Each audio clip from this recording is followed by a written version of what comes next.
मराठीच्या मुद्द्यासाठी एकत्र आले म्हणताय निखिल चित्रेजी, तुमचं अखिल चित्रेजी, तुमचं असं म्हणणं आहे की मराठीचा सगळा जो मतदार आहे त्याला तुम्ही आज साथ घालताय, मराठीसाठी आम्ही एकत्र आलो असं तुम्ही स्पष्टपणे सांगताय, तुम्ही आज हे जाहीर केलं. पण मराठी माणूस आज खरंच एकवटेल असं तुम्हाला वाटतं तुमच्या पाठीशी? पहिलं प्रथम तुमच्या या प्रश्नाचं उत्तर देतो, त्याच्यानंतर मला 1 मिनिट द्या. राम कदम साहेबांनी जे जे काय प्रश्न उपस्थित केलेले आहेत ना, महाराष्ट्राला त्याचे उत्तर मी टू द पॉइंटच देईन. त्यांनी टू द पॉइंट बोललेले आहेत ना. तर तुमच्या प्रश्नाचं उत्तर देतो. संयुक्त महाराष्ट्राचा लढा झाला होता ना, तो मुंबईसह महाराष्ट्र झालाच पाहिजे यासाठी झाला होता. आजपासून जो लढा सुरू झालेला आहे ना, तो लढा मुंबई ही महाराष्ट्रातच राहिली पाहिजे यासाठी सुरू झालेला आहे.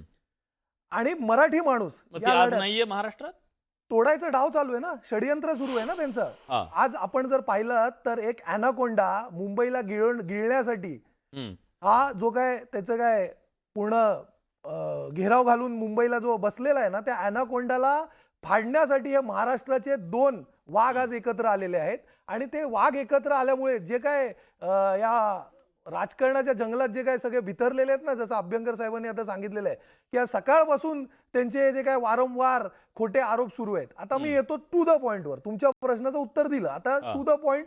राम कदम साहेब भारतीय जनता पार्टीचे प्रवक्ते, त्यांना आता मी उत्तर देतो की इतकं त्यांना हे आहे ना की अंधारे मॅडमना का नाही दिलं, अमक्याला का नाही दिलं. मला थेट प्रश्न आहे त्यांना, अहो ते माधव भंडारींचं वय निघत चाललंय, त्यांना नेहमी तुम्ही गुळ लावता, तुम्ही त्यांच्यानंतर येऊन आमदार झाला इथे, त्यांना का नाही दिलं? केशव उपाध्यायांना का नाही दिलं? राज्यसभेच्या यादीत फक्त त्यांचं नाव झळकतं, कधी ते काय त्यांना मिळत नाही, साधं MLC मिळत नाही. हो, त्याच्याबद्दल उत्तर द्या. राहिला प्रश्न, मराठी माणूस निवडणुकीला आम्हाला मदत देईल का, साथ घालायचं का? तर आम्ही फक्त भावनिक साथ नाही घालत, हे ना फक्त धार्मिक मुद्द्यांवरच बोलायचं आहे. हिंदू मुस्लिम हे सगळं आहे ना मांडायचं आहे, जाती धर्मात हे ना वाटायचं आहे. परंतु शिवसेना आणि ठाकरे बंधू मुंबई महानगरपालिकेच्या निवडणुकीला केलेल्या कामावर जाणार. जे काय केलेली कामं आहेत ना मुंबई महानगरपालिकेत त्याच्यावर बोलणार. मुंबई महानगरपालिकेत तुम्हाला काय म्हणायचंय, 20 वर्ष भारतीय जनता पक्ष हा शिवसेनेबरोबर होता की नव्हता? आशिष शेलार त्याचे नगरसेवक होते की नव्हते? अमित साटम त्यांचे आजचे मुंबई अध्यक्ष नगरसेवक होते की नव्हते? आपण एक साधं माध्यमांनी आशिष शेलारजींना विचारलं तर ते काय म्हणाले, गोल गोल गोल गोल फिरवत काय म्हणाले की काय हिंदू मराठी नसतो का, महापौर हिंदू होणार. छाती टोकपणे का नाही सांगितलं मराठी माणूसच महापौर होणार? या राज्याचे आदरणीय मुख्यमंत्री महोदयांना जेव्हा विचारलं तर तेव्हा ते काय म्हणाले, महायुतीचा महापौर होणार. का नाही म्हणाले छाती टोकपणे की मराठीच महापौर होणार? कारण यांचे मनसुबेच वेगळे आहेत आणि ते मनसुबे उधळून लावायला ना हे दोन्ही ठाकरे आज एकत्र आलेले आहेत.